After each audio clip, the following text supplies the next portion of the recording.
Ya, selamat pagi Pak Sudirman Widi. Apa kabar Pak? Baik Pak, Alhamdulillah ini belum sempat sowan nih ke Pak Sauki ini. Aman-aman Nanti Pak. nanti Santai aja. kapan-kapan Iya ya, kami sempatkan lah dari pengurus pusat. iya ya. Aman Pak. Yang penting asal teman-teman di lapangan sehat-sehat, baik-baik, penerapan good money practice-nya jalan itu aja. Baik. Ya kita mulai mana ini panitianya? Kok belum mulai? Pak, ini Pak, dimulai Pak. Ya silakan dimulai saja. Assalamualaikum warahmatullahi wabarakatuh. Waalaikumsalam. Waalaikumsalam. Waalaikumsalam. Waalaikumsalam. Selamat pagi dan salam sejahtera untuk kita semua. Selamat bergabung kami ucapkan kepada yang terhormat Bapak Insinyur Sudirman Widi Hartono, STMM IPU ASEAN Engineer, selaku Ketua Perhimpunan Ahli Pertambangan Indonesia. Selamat pagi Bapak. Selamat pagi. Pagi Pak Yang, Sauki, pagi Bapak-bapak, Ibu semua. yang kami hormati, narasumber pada kegiatan hari ini, Bapak Ahmad Syauki SSI STMAK, selaku Direktur Teknik dan Lingkungan Mineral dan Batubara, sekaligus juga Kepala Inspektur Tambang Ditjen Minerba Kementerian ESDM, beserta jajaran yang mendampingi. Selamat pagi Pak Syauki. Selamat pagi Mbak Pilayati. Selanjutnya, yang kami hormati Bapak Dr. Effendi Eko Mulyono, STMS, selaku Ketua Perhapi Kalsel yang menyelenggarakan kegiatan webinar kali ini. Selamat pagi Pak Effendi.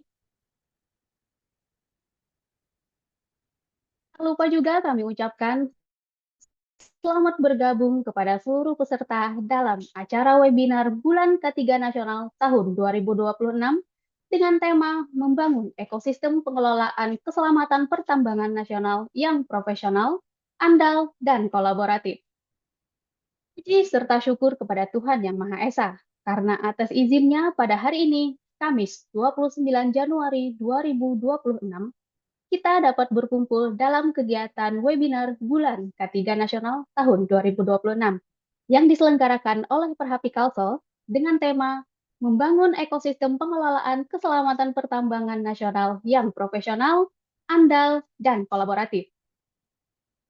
Kenalkan, saya Pilayati yang tentunya akan memandu jalannya acara hari ini hingga selesai nanti.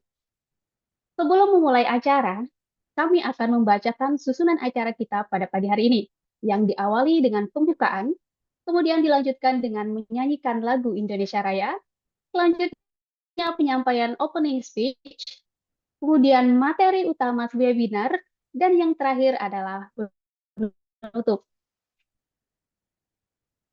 Bapak, Ibu, dan seluruh peserta yang berbahagia, untuk mengawali acara hari ini dengan semangat nasionalisme dan cinta tanah air, mari sejenak kita meneguhkan semangat kebangsaan dengan menyanyikan lagu Indonesia Raya.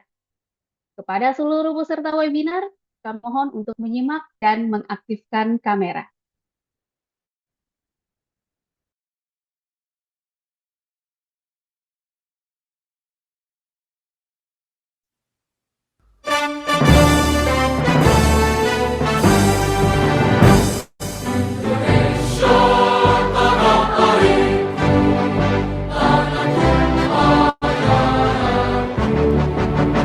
Di sana aku berdiri, jadi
Terima kasih. Demikian tadi lagu Kebangsaan Indonesia Raya.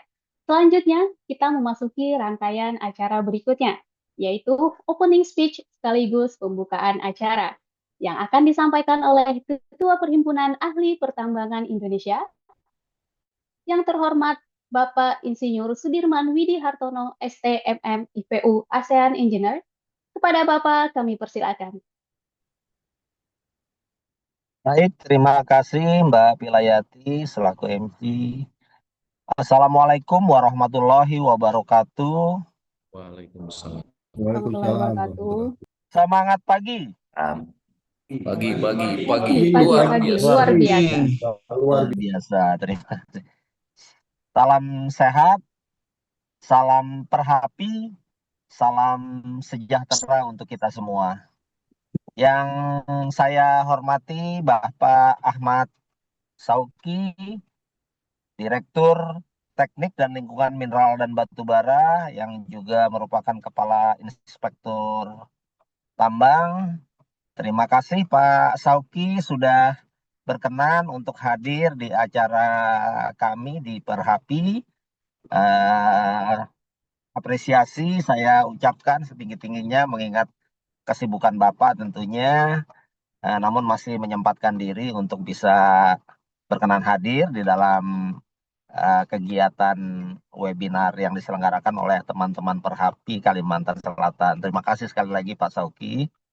Yang saya hormati di sini juga, kalau saya tidak salah tadi lihat ada Bapak Herlambang, Koordinator Keselamatan Pertambangan Mineral dan Batu Bara. Terima kasih sudah hadir juga Pak Herlambang. Yang saya hormati Bapak Din Andreas dan Bapak Rifki Aristantio, Subkoordinator Keselamatan Pertambangan, baik di bidang mineral maupun batu bara. Yang saya hormati Bapak-Bapak yang mewakili Kepala Dinas ESDM Kalimantan Selatan yang mungkin hadir. Mohon maaf kalau saya tidak tahu namanya karena cukup banyak ini pesertanya ya saya lihat. Yang saya hormati Bapak-Bapak Inspektur Tambang, baik dari Inspektur Tambang Kementerian ESDM di Jakarta maupun Inspektur Tambang yang berada di wilayah Provinsi Kalsel. Yang saya hormati tentunya rekan-rekan dari kepengurusan Perhapi, perwakilan daerah Kalimantan Selatan. Tadi saya lihat ada salah satu senior Perhapi, itu Pak Adip Mustafa. Selamat pagi Pak Adip, sudah lama nggak bertemu nih kita. Yang saya hormati Pak Effendi Eko Mulyono, Ketua Perhapi PD Kalsel, beserta jajaran pengurus di Perhapi perwakilan daerah Kalsel. Dan tentunya yang saya banggakan seluruh rekan-rekan anggota Perhapi maupun insan pertambangan yang dapat hadir di kegiatan webinar Perhapi Kalsel di pagi hari ini.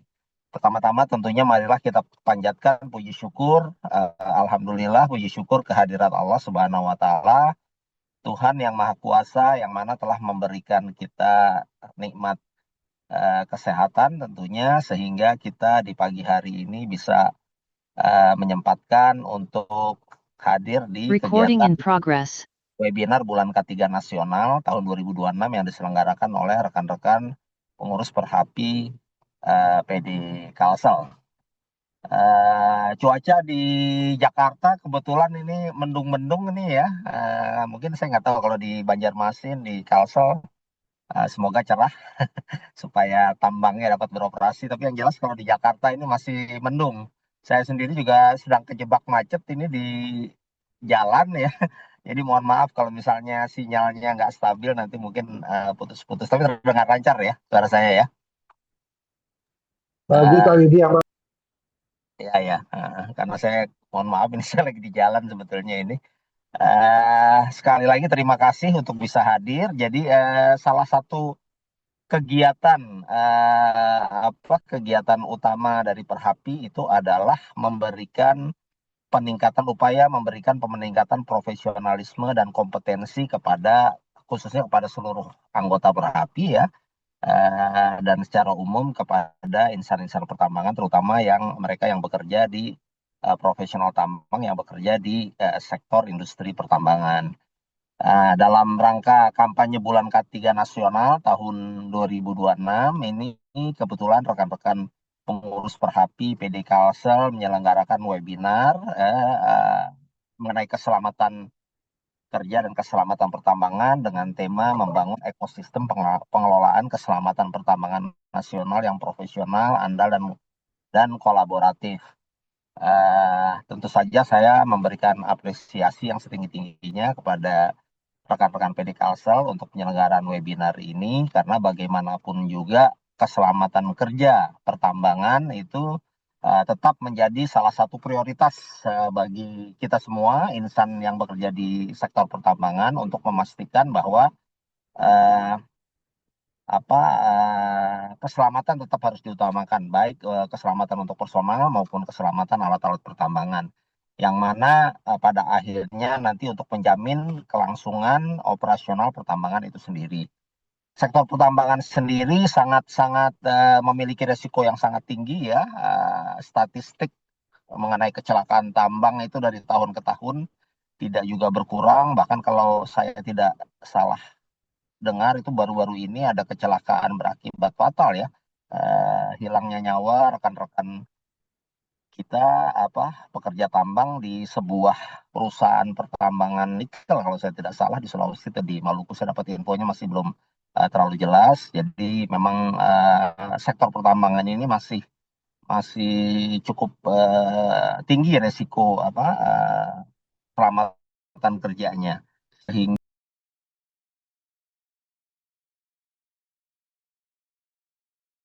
upaya untuk terus-menerus memastikan bahwa keselamatan kerja pertambangan bagi personel maupun buah peralatan pertambangan itu harus ditekankan. Dan Perhapi tentu saja di sini juga ikut berkontribusi aktif di dalam memberikan penyegaran ataupun pemberian sharing knowledge mengenai faktor-faktor di dalam membangun ekosistem pengelolaan keselamatan pertambangan yang profesional sesuai dengan topik yang diberikan hari ini. Tentunya kami mengucapkan terima kasih sekali Pak Ahmad Sauki, Pak Kepala Inspektur Tambang, yang mana di tengah-tengah kesibukan beliau masih menyempatkan diri untuk bisa hadir memberikan insight kepada kita semua. Jadi saya berharap rekan-rekan semua di Perhapi yang hadir hari ini untuk mendengarkan webinar ini juga dapat mendengarkan ya, menyimak apa yang akan disampaikan nanti oleh Pak Sauki dan jajarannya di webinar ini. Tentunya partisipasi aktif dengan diskusi, bertanya, memberikan saran ataupun masukan ya sangat diharapkan sehingga kegiatan ini benar-benar dapat menjadi sebuah kegiatan yang positif dan konstruktif ya untuk kemajuan uh, pertambangan, khususnya di keselamatan kerja pertambangan. Mungkin itu saja dari saya. Saya mohon maaf Pak Sauki, Pak Fendi, dan rekan-rekan yang lain. Saya tidak bisa ikut sampai hadir karena kebetulan saya ada agenda rapat lain yang harus saya hadiri nanti. Jadi setelah ini mungkin saya ikut sebentar, tapi kemudian izin live. Demikian dari saya. Mohon maaf jika ada hal yang tidak berkenan. Sekali lagi semangat pagi. Wassalamualaikum warahmatullahi wabarakatuh. Salam. Waalaikumsalam warahmatullahi wabarakatuh. Terima kasih kami sampaikan kepada Bapak Sudirman Widihartono atas opening speech yang telah disampaikan. Kami mohon kepada Bapak untuk tetap berada di layar karena kita akan mengadakan sesi dokumentasi bersama. Dan kepada seluruh peserta, kami mohon untuk mengaktifkan kamera. Baik, mohon seluruh peserta tetap berada di layar dalam hitungan 3, 2, 1. Kita ke scene selanjutnya. Dalam hitungan 3, 2, 1. Kita pindah ke scene selanjutnya. 3, 2, 1. Yang keempat ya, karena cukup banyak orang. Baik, 3, 2, 1. Yang kelima, 3, 2, 1. Yang berikutnya lagi, 3, 2, 1. 3, 2, 1. Baik. Terima kasih, sesi dokumentasi telah selesai. Sekali lagi kami ucapkan terima kasih kepada Bapak Sudirman Widihartono atas sambutannya. Sebelum kita memasuki agenda utama webinar, izinkan kami untuk menyampaikan beberapa ketentuan selama kegiatan berlangsung. Untuk kelancaran acara dan kenyamanan bersama, peserta dimohon untuk tidak mengaktifkan mikrofon kecuali saat sesi tanya jawab, serta dimohon untuk tidak menggunakan fitur annotation yang berpotensi mengganggu jalannya acara. Selanjutnya, untuk link presensi akan dibagikan oleh panitia melalui kolom chat, dan presensi tersebut sekaligus digunakan sebagai dasar penerbitan sertifikat webinar. Sebagai tambahan informasi, pada kegiatan webinar ini, moderator akan memilih beberapa peserta teraktif yang akan mendapatkan kenang-kenangan dari Perhapikalso. Baik, rekan-rekan dan para peserta sekalian, saya akan memperkenalkan terlebih dahulu moderator kita yang akan membantu jalannya diskusi di kesempatan hari ini. Beliau adalah Bapak Dr. Effendi Eko Mulyono, STMS. Pak Effendi saat ini menjabat sebagai Ketua Perhapikalso dan juga sebagai KTT PT Arutmin Indonesia Tambang Asam-Asam. Background pendidikan beliau diawali dengan bidang sarjana di Institut Teknologi Bandung. Kemudian beliau melanjutkan master di ULM tahun 2012 hingga 2014. Dan beliau memperoleh gelar doktor di bidang Agricultural Science tahun 2022 di Universitas Lambung Mangkurat. Sebelum menjabat sebagai KTT PT Arutmin Indonesia Asam-Asam, Pak Effendi pernah bekerja di Pama Persada Nusantara sebagai Drill and Blast Section Head. Kemudian beliau juga bekerja di PT Arutmin Indonesia Site Kintab, Batu Licin, dan Senakin pada tahun yang berbeda. Hingga sekarang beliau menjabat sebagai KTT PT Arutmin Indonesia Asam-Asam. Untuk itu rekan-rekan, mari kita langsung sambut saja moderator kita hari ini, Bapak Dr. Effendi Eko Mulyono, STMS. Kepada Pak Effendi kami persilakan.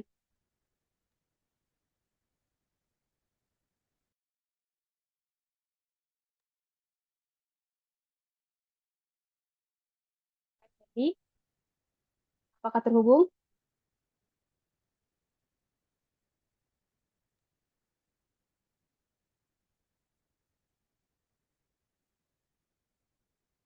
Sepertinya ada kendala teknis, sedang kami perbaiki saat ini, Pak Effendi.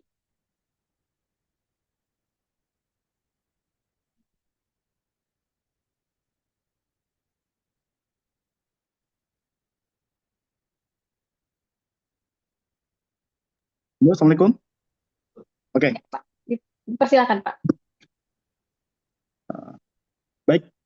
Assalamualaikum warahmatullahi wabarakatuh. Waalaikumsalam warahmatullahi wabarakatuh. Waalaikumsalam warahmatullahi wabarakatuh. Salam sejahtera untuk kita semua. K3 unggul, Indonesia maju. Yang kami hormati Kepala Inspektur Tambang Kementerian ESDM, yang kami hormati Bapak Herlambang, Bapak Dian Andreas, Bapak Rifki, dan Bapak Ibu Inspektur Tambang. Yang kami hormati jajaran pengurus Perhapi Kalimantan Selatan, serta seluruh peserta webinar yang kami banggakan.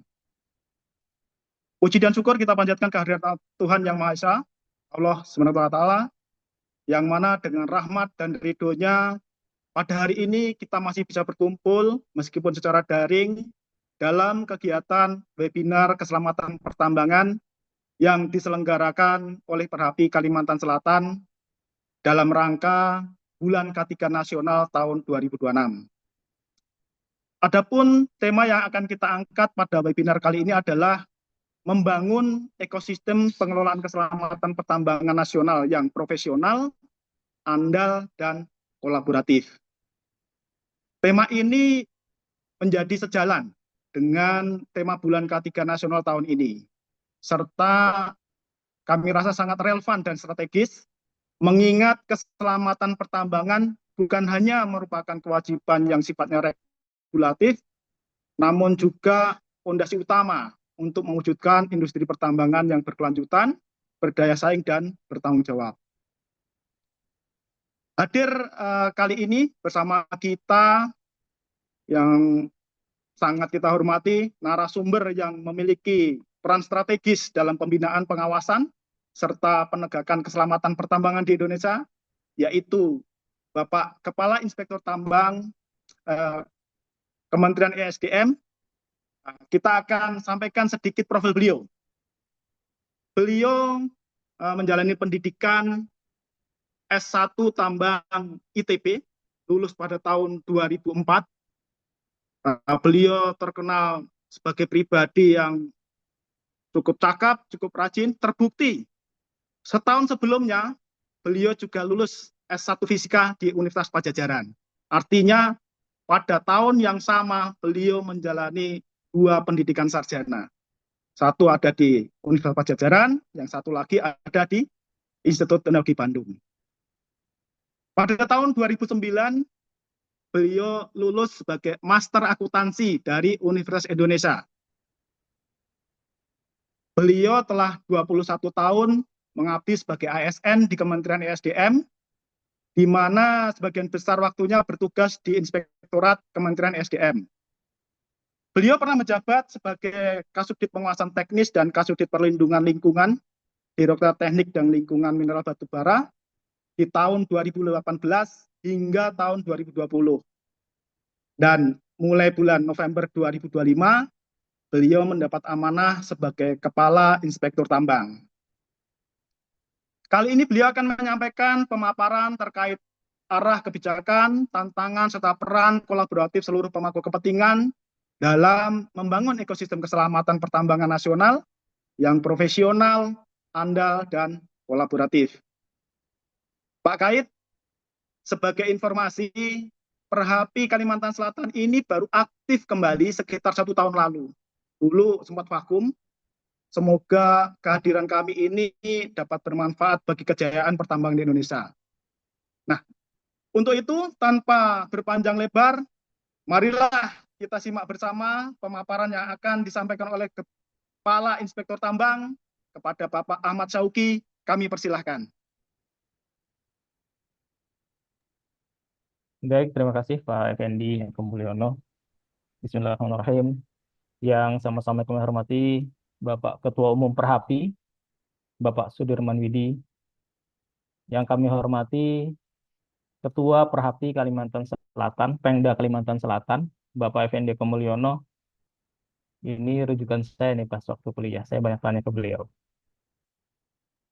Yang kami hormati juga Koordinator Keselamatan Pertambangan Mineral Batubara, Bapak Dwinanto Herlambang, beserta Subkoordinator Mas Dean dan Subkoordinator Mas Rifki dan seluruh jajarannya.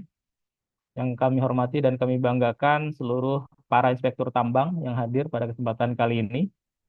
Dan yang kami hormati seluruh peserta seminar yang berbahagia. Assalamualaikum warahmatullahi wabarakatuh. Selamat pagi, salam sejahtera untuk kita semua, dan salam sehat senantiasa.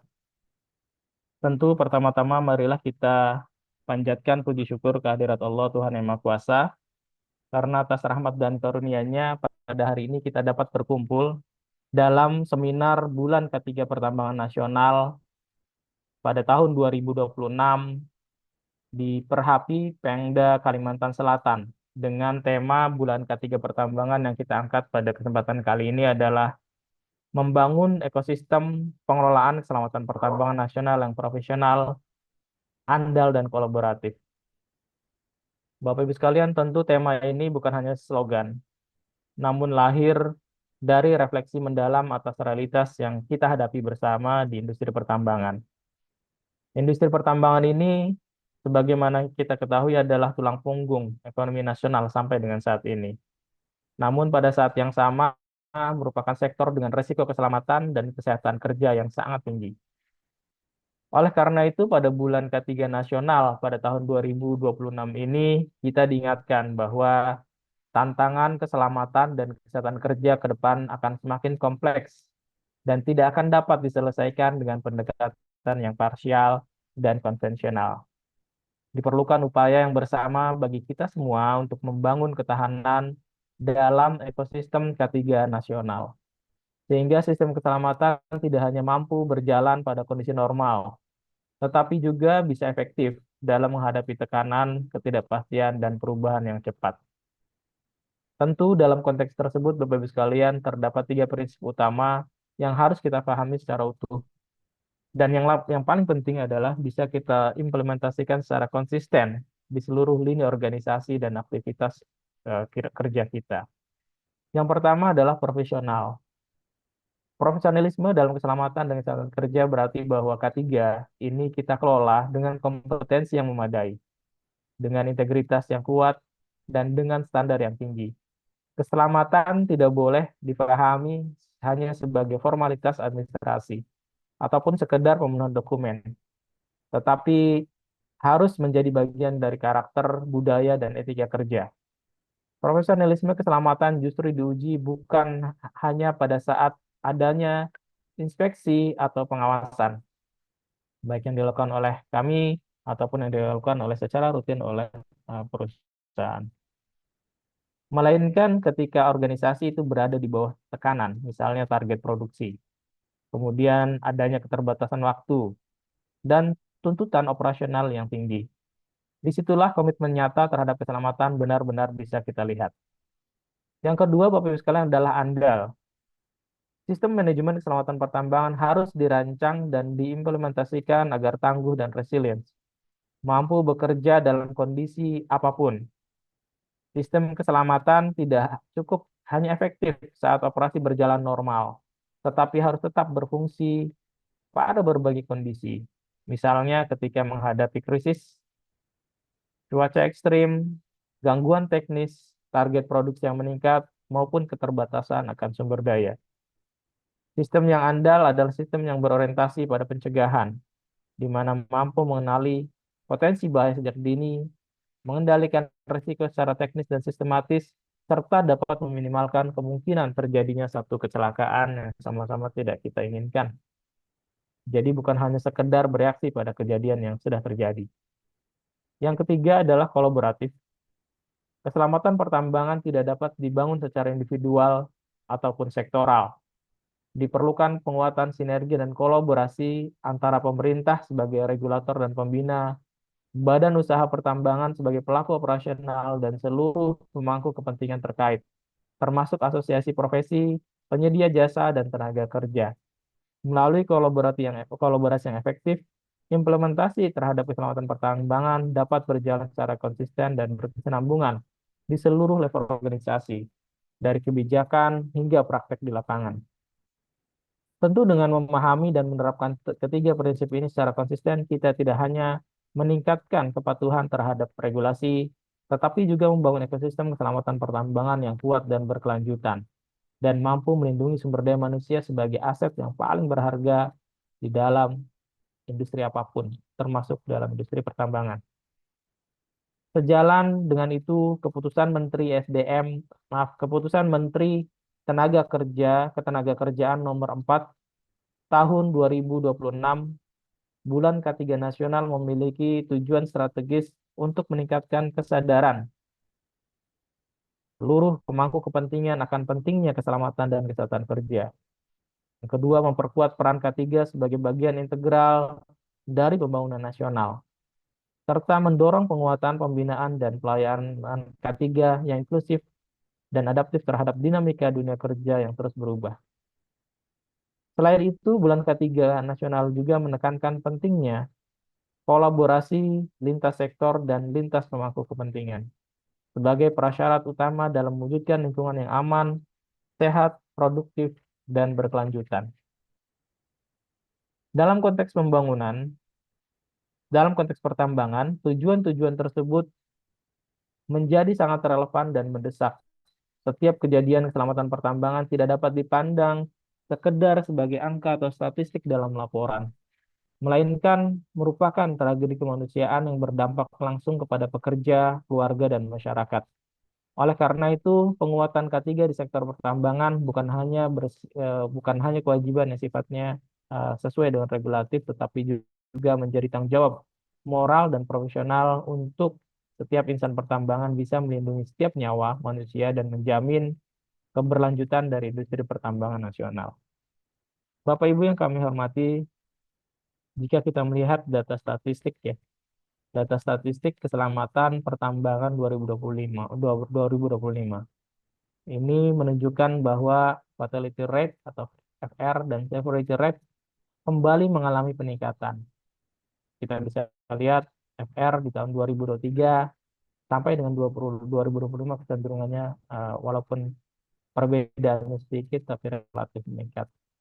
Begitupun dengan severity rate, menunjukkan adanya peningkatan yang sebelumnya tren penurunan ini kita terjadi secara konsisten di tahun 2020 sampai 2024. Sehingga di tahun ini, dalam peningkatan ini perlu dipahami secara lebih mendalam agar tidak disimpulkan secara keliru sebagai sekedar bertambahnya jumlah terjadi kecelakaan. Fakta menunjukkan bahwa kenaikan FR dan SR tidak terutama dipicu oleh tingginya frekuensi kejadian, melainkan oleh terjadinya beberapa kecelakaan besar dengan fatality multi korban seperti kejadian longsor dan mud rush. Satu kejadian dengan konsekuensi tinggi terbukti memberikan dampak yang sangat signifikan terhadap statistik keselamatan nasional. Sekaligus juga menegaskan tingginya resiko yang masih dihadapi dalam aktivitas pertambangan. Kita bisa lihat dalam slide yang ada di Bapak Ibu sekalian, ini laporan data per 31 Desember 2025, di mana laporan triwulan 4 belum seluruhnya masuk. Mudah-mudahan sisa dari laporan yang masuk tidak menunjukkan angka pertambahan terhadap FR dan SR. Kondisi ini tentu mengindikasikan bahwa tantangan utama keselamatan pertambangan saat ini telah bergeser. Permasalahan tidak lagi semata-mata terletak pada pengendalian jumlah kejadian, tapi pada pengendalian kejadian berkonsekuensi tinggi. Kejadian-kejadian tersebut sangat dipengaruhi oleh lemahnya penerapan rekayasa pertambangan, khususnya dalam pengendalian geoteknik lereng dan kestabilan bawah tanah, serta masih ditemukannya kecelakaan yang bersumber dari kelayakan peralatan dan sarana operasi yang belum optimal.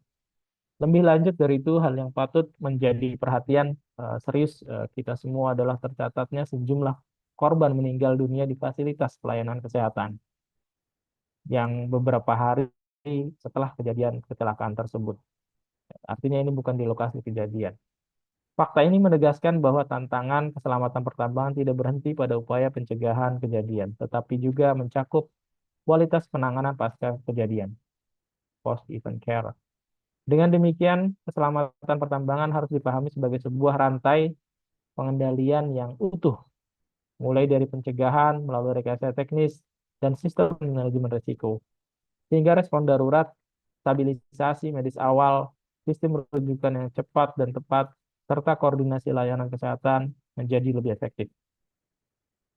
Tanpa penguatan pada seluruh mata rantai tersebut, tentu upaya kita bersama dalam penurunan fatalitas dan dampak kecelakaan tidak akan mencapai hasil yang optimal sebagaimana yang kita harapkan. Bapak Ibu sekalian yang kami hormati, berdasarkan data korban kecelakaan pertambangan terlihat dengan sangat jelas bahwa tenaga kerja kontraktor dan subkontraktor mendominasi korban kecelakaan, masing-masing sebesar 60,9% dan 8,7%. Fakta ini menunjukkan bahwa tantangan keselamatan pertambangan tidak hanya berada pada perusahaan induk, tetapi juga sangat kuat pada rantai usaha jasa pertambangan yang terlibat langsung dalam aktivitas operasional beresiko tinggi. Kondisi tersebut menegaskan bahwa tata kelola keselamatan pada usaha jasa pertambangan masih perlu diperkuat secara sistemik, mulai dari perumusan dan pengendalian kontrak kerja yang menempatkan keselamatan sebagai persyaratan utama, pemenuhan kompetensi tenaga teknis dan pengawas operasional, hingga evaluasi izin usaha jasa pertambangan yang dilakukan secara berjenjang, konsisten, dan berbasis kinerja keselamatan. Tanpa penguatan pada aspek ini, tentu pengendalian risiko di lapangan akan selalu memiliki celah yang berulang.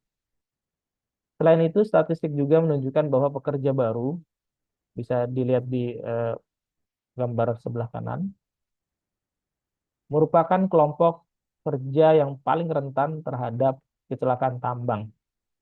Temuan ini menjadi pesan keras bagi kita bahwa orientasi keselamatan, induction safety, dan pembinaan kompetensi awal tidak boleh diperlakukan sebagai formalitas administratif semata.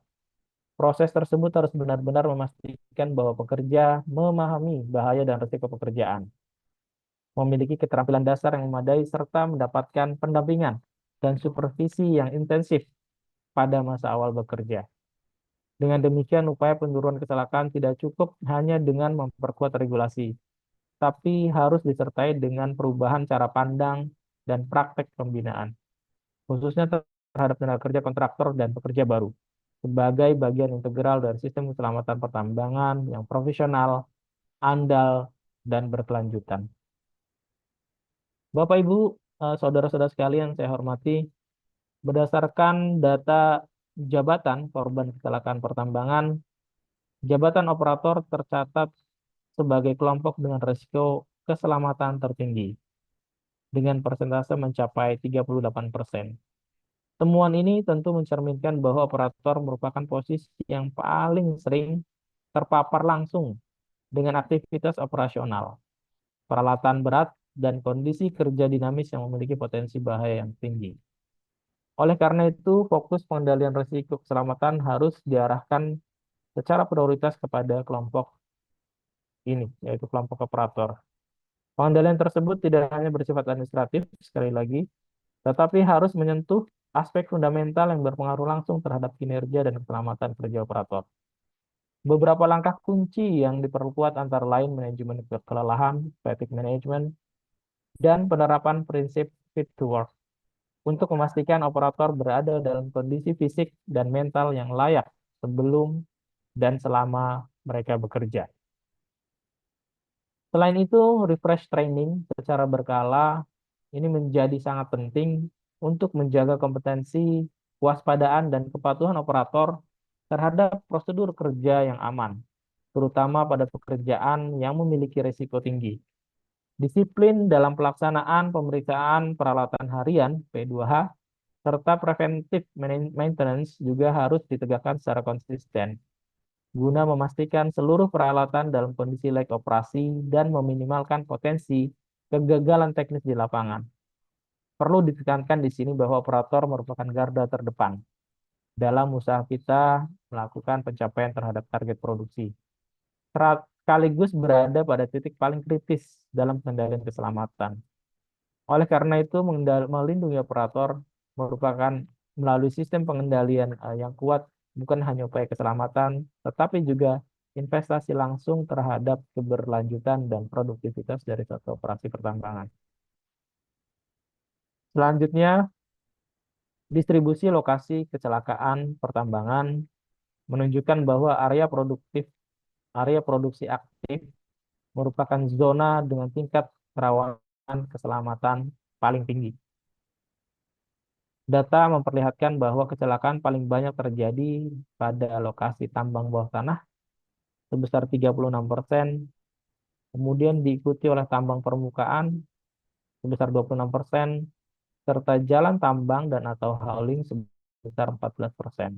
Pola ini menegaskan bahwa semakin tinggi intensitas aktivitas operasional, semakin besar pula eksposur risiko keselamatan yang kita hadapi.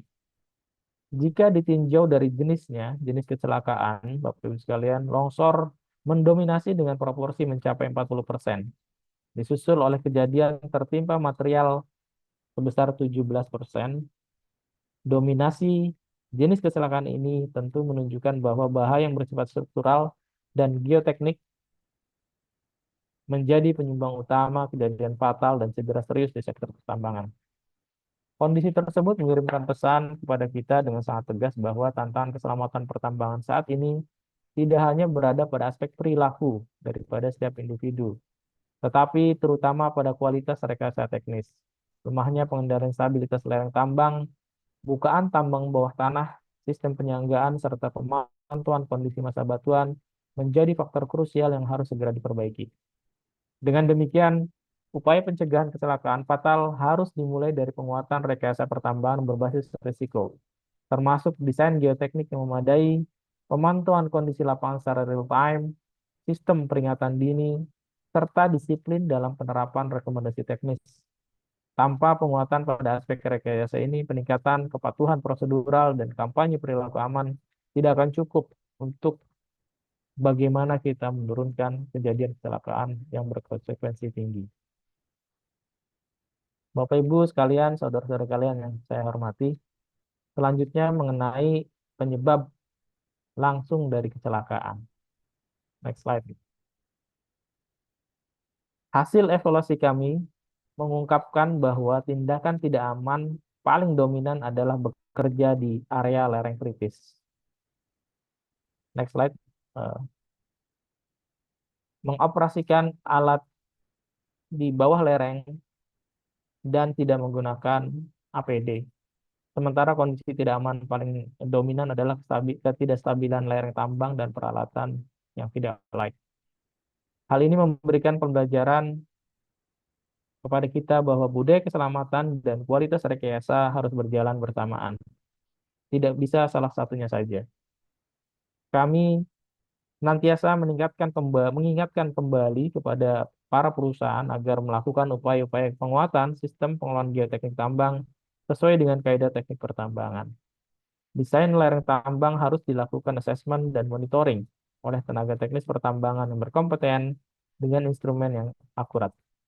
Kami juga berpesan dengan banyaknya kasus kecelakaan akibat sarana, prasarana, instalasi, dan peralatan yang tidak layak, kami meminta pada seluruh kepala teknik tambang (KTT) untuk memastikan kembali keandalan dari SPP yang dioperasikan melalui pengujian kelayakan yang diikuti dengan pemeliharaan dan perawatan yang dilakukan secara rutin.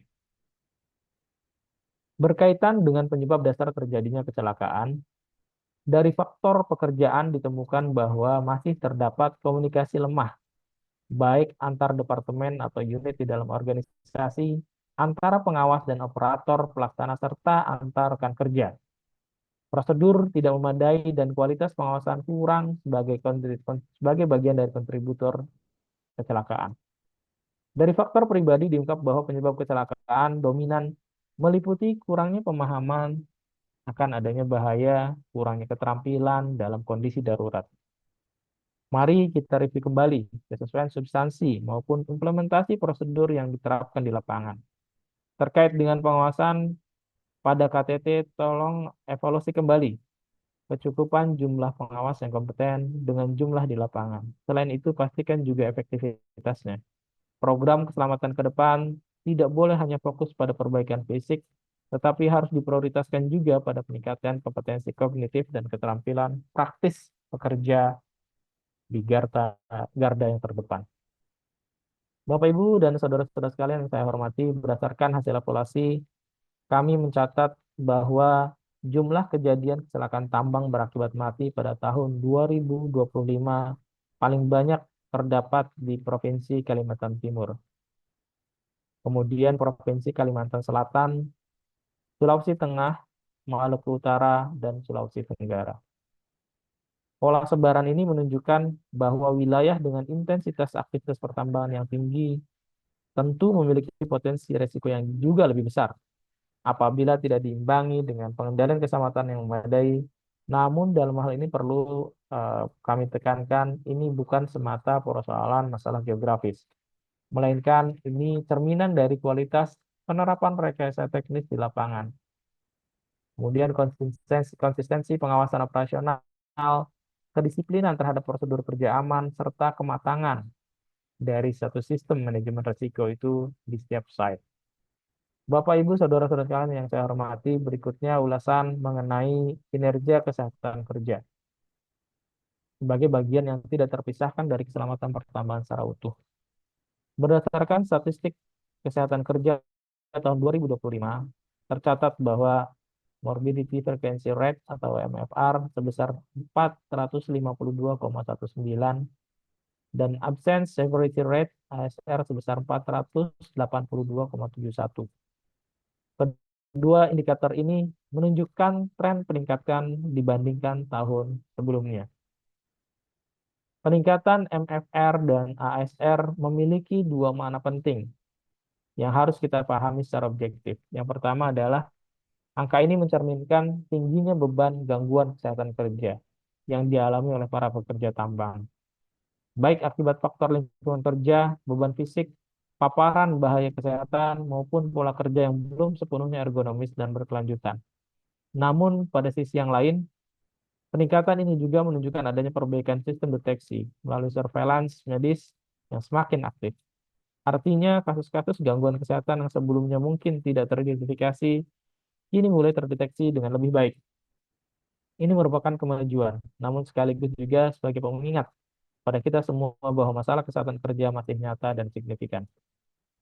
Selanjutnya, berdasarkan data kasus kejadian akibat penyakit tenaga kerja (KPTK) juga mengalami peningkatan pada tahun 2025. Next slide. Hal ini menegaskan bahwa tantangan kita bukan hanya pada kecelakaan kerja yang bersifat akut, tetapi juga pada penyakit pekerja yang berkembang secara perlahan, seringkali tanpa gejala awal yang jelas. Penyakit pekerja kerap tidak terlihat dan tidak viral, dan tidak spektakuler seperti kecelakaan fatal. Tapi dampaknya jangka panjang, baik dari sisi pekerja, keluarga, maupun produktivitas perusahaan.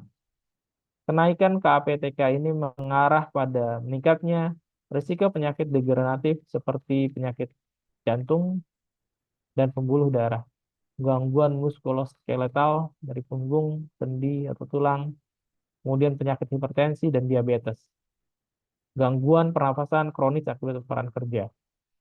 Berdasarkan evaluasi kami, faktor pemicunya meliputi beban kerja fisik yang tinggi, kemudian adanya paparan debu, kebisingan, getaran, bahan kimia, pola kerja shift yang panjang, gaya hidup yang tidak sehat yang tidak terkelola.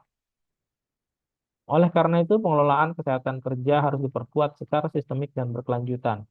Tidak cukup bersifat reaktif. Pendekatan yang harus kita dorong adalah melalui upaya promotif dan preventif, melalui pemeriksaan kesehatan berkala untuk seluruh karyawan, pemetaan risiko kesehatan berbasis jabatan dan paparan kerja, serta pengendalian risiko sejak dini. Namun yang paling krusial adalah bahwa hasil pemeriksaan kesehatan tidak boleh berhenti sebagai laporan administratif. Setiap temuan harus dianalisis, ditindaklanjuti secara medis dan manajerial, disesuaikan dengan penempatan kerja, serta dimonitor hingga tuntas. Inilah yang kita sebut sebagai closed loop health management system. Bukan sekedar medical check-up tahunan yang biasa kita lakukan dan tanpa adanya tindak lanjut. Dengan pendekatan tersebut, tentu kita berharap bahwa penyakit akibat kerja dapat dicegah sebelum menjadi kronis. Absensi dan penurunan produktivitas dapat ditekan, serta kualitas hidup pekerja tambang dapat terus meningkat. Yang pada akhirnya, pekerja yang sehat adalah fondasi utama tambang yang produktif dan berkelanjutan. Bapak, Ibu, saudara-saudara sekalian yang kami hormati, berdasarkan analisis yang dilakukan secara umum, tantangan pengelolaan keselamatan pertambangan adalah next slide.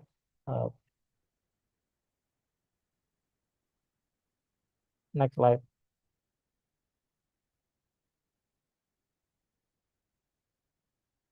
Oke, Bapak Ibu sekalian yang kami hormati, berdasarkan analisis yang dilakukan secara umum, tantangan pengelolaan keselamatan pertambangan adalah yang pertama, pengendalian major risk belum optimal.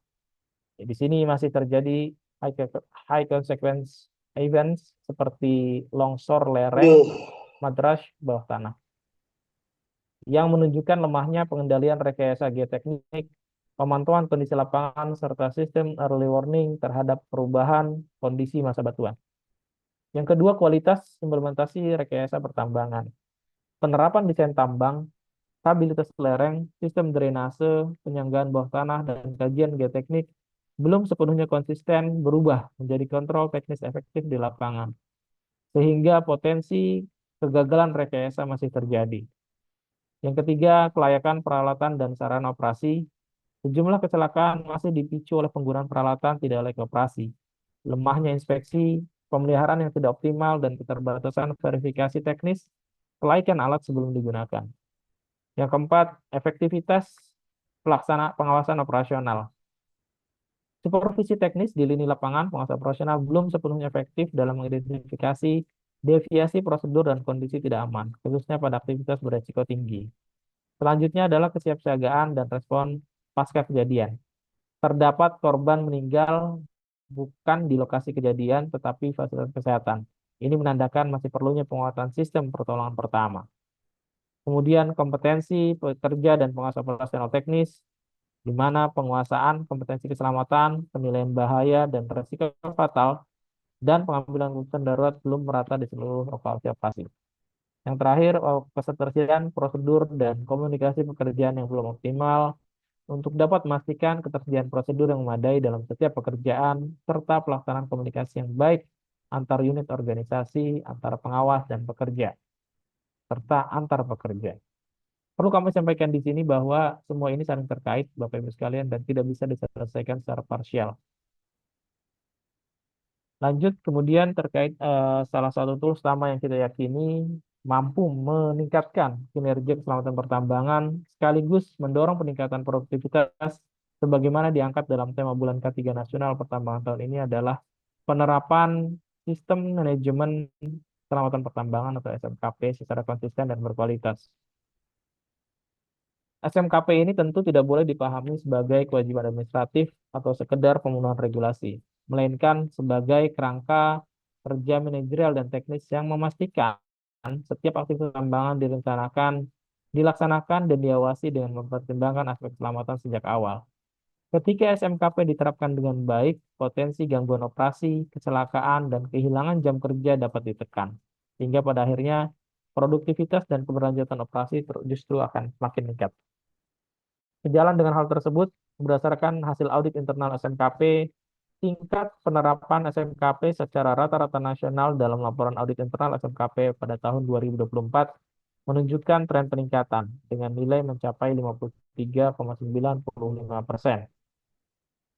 Peningkatan ini tentu merupakan sinyal positif bahwa kesadaran dan upaya penerapan SMKP di sektor pertambangan terus berkembang.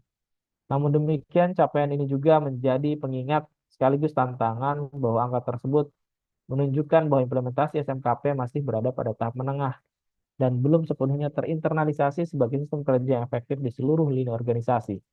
Oleh karena itu, fokus ke depan tidak hanya pada peningkatan nilai audit, tapi pada kualitas implementasi SMKP agar benar-benar berfungsi sebagai alat pengendalian risiko dan pendorong kinerja keselamatan dan produktivitas secara nyata. Mudah-mudahan angka 53,98% ini menunjukkan angka yang real di lapangan. Mengapa sumber daya manusia menjadi kunci penerapan SMKP? Sumber daya manusia ini adalah elemen inti dari setiap organisasi, termasuk dalam industri pertambangan yang sangat kompleks dan berisiko tinggi. Dalam penerapan SMKP, keberhasilan tidak hanya bergantung pada regulasi dan teknologi, tetapi juga pada kemampuan, pengetahuan, dan komitmen manusia dalam menjalankan sistem tersebut. Sampai SDM yang kompeten, SMKP hanya menjadi aktivitas administratif tanpa implementasi yang nyata. Mohon untuk menghentikan aktivitas yang sejenak, saya berdiri dan mengambil kisah internet.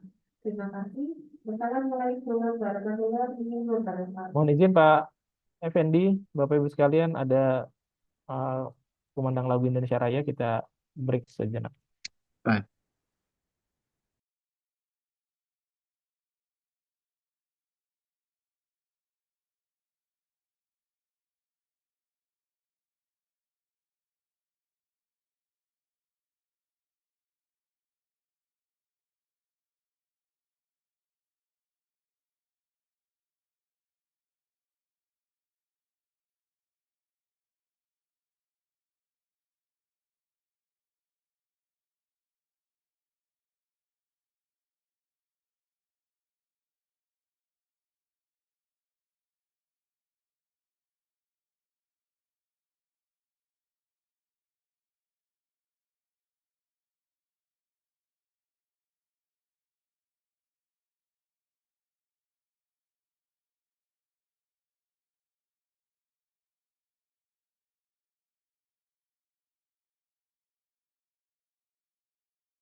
Baik, kami lanjutkan terkait SDM ini. Maka kita terus perlu untuk bagi kita semua menerapkan amanat Permen SDM nomor 42 tahun 2016 yang menyebutkan bahwa setiap tenaga kerja yang bekerja di bidang pertambangan mineral batubara wajib memiliki kompetensi kerja di bidang pertambangan mineral dan batubara. Kompetensi tersebut juga mencakup aspek skill, knowledge, dan attitude. Dengan SDM yang unggul, penerapan SMKP tidak hanya berjalan efektif, tetapi juga menciptakan lingkungan kerja yang tentu akan lebih produktif dan aman. Selanjutnya, bagaimana SMKP ini dapat meningkatkan produktivitas? Next slide. Korelasi antara penguatan kapasitas SDM dan penerapan SMKP adalah hubungan sebab akibat yang saling memperkuat. SDM yang kompeten adalah fondasi bagi keberhasilan SMKP, sementara SMKP yang diterapkan dengan baik menciptakan lingkungan yang mendukung pengembangan SDM. Bersama-sama, keduanya akan menghasilkan keselamatan yang lebih baik, kemudian produktivitas tambang yang lebih tinggi, dan keseimbangan antara sustainability atau keberlanjutan operasional dan tanggung jawab keselamatan. Pada diagram berikut kami jelaskan bahwa SMKP akan bertindak sebagai penghubung dan kinerja operasional dengan mengintegrasikan keselamatan dalam setiap aspek operasional. Perusahaan tidak hanya melindungi aset fisik dan tenaga kerja, tetapi juga mengoptimalkan proses kerja untuk mencapai produktivitas maksimal. Keselamatan pertambangan merupakan sebuah investasi, bukan pemborosan. Namun sebagai bagian dari pengendalian kerugian yang tidak akan sebanding jika terjadi kasus kecelakaan kerja atau penyakit akibat kerja, sebagaimana teori gunung es mengenai biaya langsung dan biaya tidak langsung akibat terjadinya kecelakaan. Dengan demikian, penerapan keselamatan pertambangan dapat membawa perusahaan untuk lebih efisien, karena dapat mencegah kerugian yang tidak kita harapkan bersama, dengan cara sistematis dan arah perbaikan berkelanjutan. Dalam jangka panjang, SMKP tidak hanya melindungi pekerja dan aset perusahaan, tetapi juga menciptakan nilai tambah berupa reputasi, keberlanjutan, dan daya saing industri pertambangan. Pernyataan bahwa hubungan yang kuat antara audit keselamatan dan kejadian kecelakaan di industri pertambangan itu bukan hanya sekedar asumsi, melainkan didukung oleh berbagai temuan empiris dan praktek terbaik di lapangan. Audit keselamatan berperan sebagai instrumen pengendalian sistemik yang memungkinkan organisasi mendeteksi kelemahan sebelum kelemahan tersebut berubah menjadi satu kecelakaan. Audit keselamatan tidak hanya berfungsi untuk menilai tingkat kepatuhan terhadap regulasi dan standar, tetapi yang lebih penting adalah untuk mengidentifikasi potensi bahaya dan risiko laten yang sering kali tidak terlihat dalam aktivitas operasional sehari-hari. Melalui audit yang dilakukan secara terstruktur dan independen, organisasi dapat menilai apakah kebijakan, prosedur, rekayasa teknis, kompetensi SDM, serta praktek kerja di lapangan benar-benar berjalan sesuai dengan tujuan keselamatan. Lebih jauh, audit keselamatan menjadi sarana untuk memastikan bahwa sistem manajemen keselamatan pertambangan tidak berhenti sebagai dokumen, tetapi diterapkan secara efektif dan konsisten. Temuan audit yang ditindaklanjuti dengan perbaikan nyata akan memperkuat kontrol teknis dan administratif, meningkatkan disiplin operasional, serta menutup celah yang berpotensi menimbulkan kecelakaan, khususnya kejadian berkonsekuensi tinggi. Dengan demikian, audit keselamatan harus diposisikan sebagai alat pembelajaran dan perbaikan berkelanjutan, bukan sekedar alat penilaian. Audit yang berkualitas, objektif, dan ditindaklanjuti secara serius akan berkontribusi langsung pada penurunan angka kecelakaan, peningkatan keadaan operasi, dan pada akhirnya mendukung produktivitas serta berkelanjutan usaha dari pertambangan itu sendiri.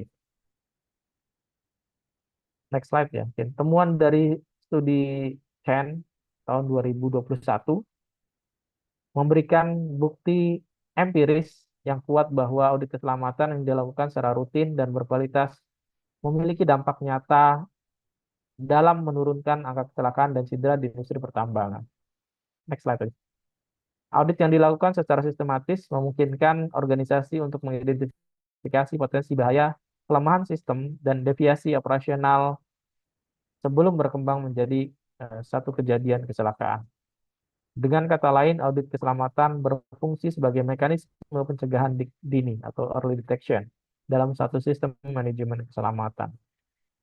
Sebaliknya, studi JIA tahun 2021 juga menunjukkan sisi lain yang tidak kalah penting, yaitu bahwa audit keselamatan yang tidak efektif justru berkorelasi dengan meningkatnya kejadian kecelakaan, khususnya di tambang batu bara. Audit yang bersifat formalitas, tidak berbasis risiko, atau tidak ditindaklanjuti dengan perbaikan nyata, tidak hanya akan gagal mencegah kecelakaan, tetapi juga menciptakan false sense of safety dalam suatu organisasi. Kedua studi tersebut mengirimkan pesan yang sangat jelas bahwa yang menentukan bukan sekedar ada atau tidak adanya satu audit keselamatan, melainkan kualitas dan efektivitas dari audit itu sendiri. Audit harus mampu menilai implementasi sistem secara objektif, menggali akar masalah, serta memastikan bahwa rekomendasi perbaikan benar-benar diterjemahkan menjadi tindakan korektif dan preventif di lapangan. Dalam konteks penerapan sistem manajemen keselamatan pertambangan di Indonesia, temuan ini menjadi landasan penting bahwa audit internal maupun eksternal harus diposisikan sebagai alat pembelajaran dan peningkatan berkelanjutan, bukan sekedar instrumen penilaian kepatuhan. Audit yang efektif akan memperkuat pengendalian risiko, menurunkan potensi kecelakaan yang berkonsekuensi tinggi, dan pada akhirnya mendukung peningkatan produktivitas serta keberlanjutan operasi pertambangan. Bapak Ibu sekalian, sistem manajemen keselamatan pertambangan bukanlah penghambat produksi, melainkan enabler yang utama bagi terwujudnya pertambangan yang profitable, kompetitif, dan sustainable. Produktivitas yang berkelanjutan hanya dapat dicapai apabila keselamatan dikelola secara sistemik dan terintegrasi. Pada level outcome, SMKP berkontribusi langsung pada 3 tujuan utama. Yang pertama, pencegahan kecelakaan dan kejadian berbahaya. SMKP ini memastikan bahwa bahaya diidentifikasi sejak tahap perencanaan, risiko dikendalikan secara teknis dan operasional, serta pekerjaan dilaksanakan dengan standar keselamatan yang jelas. Dengan demikian, kecelakaan kerja dapat dicegah sebelum hal itu terjadi. Yang kedua, pencegahan kerusakan aset, terhentinya produksi, dan kejadian katastrofik. Kecelakaan besar tidak hanya berdampak pada korban jiwa, tetapi juga menimbulkan kerusakan aset, gangguan operasi, bahkan penghentian produksi. SMKP di sini berfungsi melindungi keandalan operasi melalui pengendalian risiko mayor dan penguatan atas rekayasa teknis. Yang ketiga, pencegahan penyakit akibat kerja dan kejadian akibat penyakit tenaga kerja. Produktivitas jangka panjang sangat bergantung pada kesehatan dari tenaga kerja itu sendiri. SMKP memastikan lingkungan kerja yang layak, pemantauan kesehatan, serta penempatan pekerja sesuai dengan kompetensi dan kondisi kesehatannya. Ketiga outcome tersebut tidak bisa berdiri sendiri, tetapi harus ditopang dengan yang di tengah itu perilaku organisasi, budaya K3, dan kapasitas resiliensi organisasi. Budaya keselamatan yang kuat membuat sistem tetap berjalan meskipun menghadapi tekanan produksi, perubahan kondisi lapangan, atau keterbatasan sumber daya. Prinsip penting yang digarisbawahi dalam slide ini adalah continuous improvement. SMKP bukan sistem yang bersifat statis, malah dinamis. Jadi di sini harus terus diperbaiki melalui kegiatan evaluasi, audit, pembelajaran dari insiden, dan adaptasi terhadap perubahan risiko dan teknologi. Pada level fondasi sistem, SMKP dan standar proses kerja diterjemahkan ke dalam 5 pilar teknis utama. Yang pertama, kesesuaian desain dan rekayasa teknik engineering. Keselamatan harus dibangun sejak tahap desain, khususnya terkait stabilitas lereng, bukaan tambang, drainase sistem, dan pengendalian geoteknik. Yang kedua, keandalan sarana, prasarana, instalasi, dan peralatan pertambangan. Kelayakan alat dan fasilitas merupakan faktor kunci dalam mencegah kegagalan teknis dan kecelakaan fatal. Yang ketiga, pemanfaatan teknologi dan inovasi, teknologi monitoring, sistem peringatan dini, dan digitalisasi keselamatan menjadi instrumen penting dalam meningkatkan keandalan pengendalian risiko. Yang keempat adalah kelayakan lingkungan kerja. Lingkungan kerja yang aman, ergonomis, dan terkendali tentu saja merupakan prasyarat untuk bisa mencegah terjadinya kecelakaan ataupun penyakit akibat kerja. Yang kelima, kompetensi dan derajat kesehatan kerja. Pekerja yang kompeten dan sehat tentu menjadi elemen yang paling utama dalam sistem keselamatan dan produktivitas. Seluruh sistem ini, Bapak Ibu sekalian, pada akhirnya bertumpu kepada komitmen manajemen yang tercermin dalam kebijakan, nilai, dan keputusan dari organisasi. Tanpa komitmen pimpinan, SMKP akan berhenti sebagai dokumen. Dengan komitmen yang kuat, SMKP ini akan menjadi alat yang strategis untuk melindungi manusia, aset, dan keberlanjutan dari usaha pertambangan. Bapak Ibu sekalian yang kami hormati, sebagai kesimpulan, yang pertama, keselamatan pertambangan adalah hasil dari sistem yang profesional, andal, dan kolaboratif. Yang kedua, peningkatan kecelakaan berkonsekuensi tinggi menunjukkan bahwa tantangan utama tidak lagi pada frekuensi kejadian, melainkan pada lemahnya pengendalian risiko mayor, kualitas rekayasa teknis dan kompetensi SDM, serta efektivitas pengawasan dan audit keselamatan. Yang ketiga, penguatan SMKP harus difokuskan pada rekayasa tambang, kelaikan operasi, peralatan, kesiapsiagaan medis, dan peningkatan kapasitas SDM secara berkelanjutan melalui audit yang efektif dan kompetensi yang terstandar.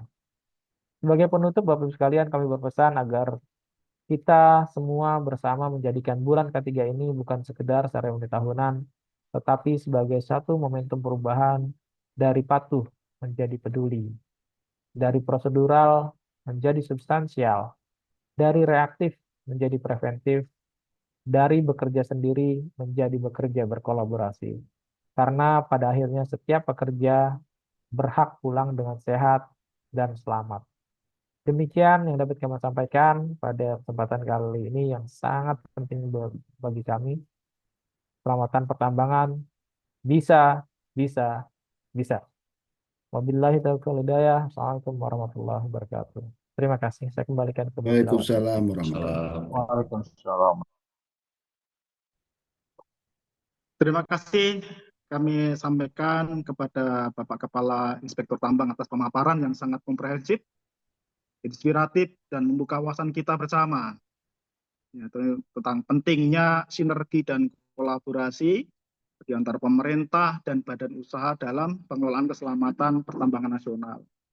Disampaikan juga tadi ada beberapa statistik tentang kecelakaan, bahwasanya hal ini masih menunjukkan adanya tantangan terkait keselamatan pertambangan yang ada di Indonesia.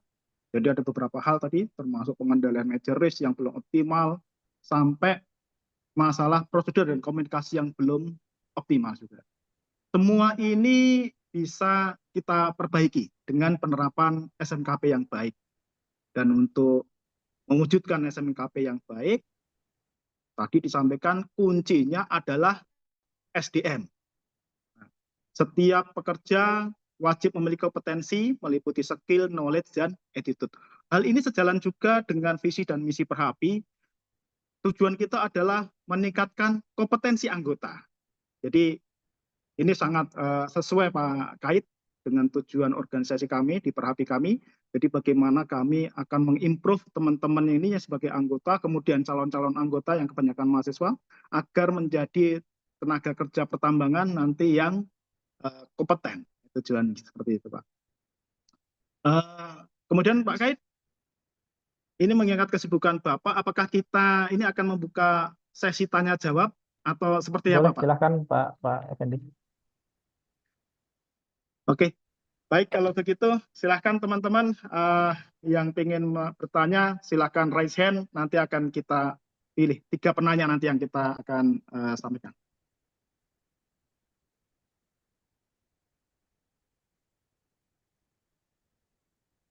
Ada yang muncul?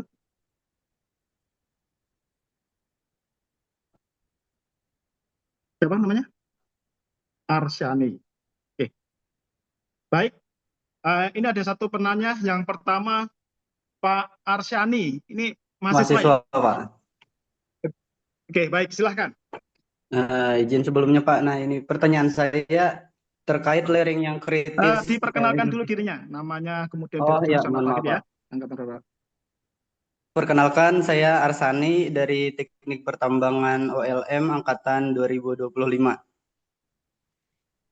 Jadi pertanyaan saya terkait layering kritis yang sangat berisiko tadi, bagaimana jika seorang pekerja menolak untuk bekerja di area layering tersebut karena ia menilai tidak aman. Apakah ia dianggap mempraktikkan K3 atau justru dianggap menghambat produksi? Itu, Pak. Oke, baik Pak Kait. Ini ada satu pertanyaan dari Mas Arsani, seorang mahasiswa. Ini terkait hak salah satu pekerja atau karyawan ketika menghadapi kondisi pekerjaan yang tidak aman. Ketika dia menolak, apakah itu suatu hal yang sesuai dengan K3 atau yang menghambat produksi? Monggo Pak. Oke, baik. Tentu gini ya, kalau kita melihat dari satu kondisi yang tidak aman, tentu tanggung jawab langsung kan kepada KTT ya. Ketika pekerja mungkin melihat bahwa lereng tidak aman, tentu secara berjenjang KTT itu harus melakukan satu inspeksi terhadap kondisi yang tidak aman itu, misalnya dengan menghentikan sementara pekerjaan tersebut. Tapi harus didahului dengan bagaimana eh, kondisi kerja tidak aman itu bisa langsung teridentifikasi terhadap di lokasi lapangan. Dan KTT juga harus melakukan evaluasi geoteknik, baik itu inspeksi misalnya visual, pemantauan lereng, atau kajian teknis, serta menetapkan tindakan pengendalian sebelum pekerjaan dilanjutkan. Tapi tanggung jawab sebetulnya gini, pekerja bisa saja mungkin menolak pekerjaan berisiko, tapi eh, itu harus memang sejalan dengan prinsip manajemen risiko dan pencegahan kesalahan dalam keselamatan pertambangan di dalam perusahaan ya. Tapi ya itu tadi, hal tersebut harus dilihat oleh KTT dan jajarannya dalam mengatakan bahwa apakah memang lereng itu tidak aman atau tidak. Pada prinsipnya seperti itu Pak Effendi. Baik. Gimana Pak Mas Arsani? Sudah jelas? Oh iya, jelas, Pak. Oke, baik. Terima Semoga ke kasih depan banyak jawabannya, Pak. bagus. Oke, lanjut. Siapa? Silakan yang kedua Pak Hafiz. Pak Hafiz ini sepertinya dosennya gantian.